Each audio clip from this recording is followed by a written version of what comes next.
ఉయ్యాల జంపాల, మజ్ను సినిమాలతో ఆకట్టుకున్న డైరెక్టర్ విరంచి వర్మ దర్శకత్వం వహించిన తాజా చిత్రం జితేందర్ రెడ్డి. రాకేష్ వరే లీడ్ రోల్లో నటించిన ఈ సినిమాని ముదుగంటి క్రియేషన్స్ పై ముదుగంటి రవీందర్ రెడ్డి నిర్మించారు. 1980 కాలంలో జరిగిన వాస్తవిక సంఘటనల ఆధారంగా పొలిటికల్ డ్రామాగా ఈ చిత్రం తెరకెక్కింది. మే 10న ఈ మూవీ ప్రేక్షకుల ముందుకు రానుంది. ఈ నేపథ్యంలో తాజాగా ట్రైలర్ను విడుదల చేశారు మేకర్స్. అయితే ఈ ట్రైలర్లో దివంగత ముఖ్యమంత్రి నందమూరి తారక రామారావును టార్గెట్ చేయడం హాట్ టాపిక్గా మారింది.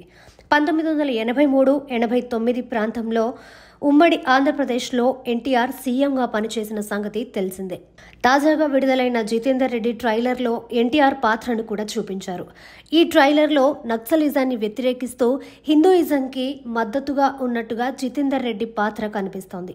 అలాగే ప్రజల కోసం అడవుల బాట పట్టిన నక్సల్స్ దేశభక్తులు, వారి పోరాట స్ఫూర్తి గొప్పది అని ఎన్టీఆర్ అన్నట్టుగా సంభాషణలు ఉండగా, దానికి కౌంటర్గా కథానాయకుడు నక్సలైట్లు దేశభక్తులు కాదు సార్, దేశం కోసం ప్రాణాలు ఇచ్చేవాళ్లు దేశభక్తులు, ప్రాణాలు తీసేవాళ్లు కాదు సార్ అంటూ ఎన్టీఆర్తో చెప్పినట్లుగా ట్రైలర్లో ఉంది. మొత్తానికి ట్రైలర్లో ఎన్టీఆర్ని టార్గెట్ చేస్తున్నట్లుగా ఉంది.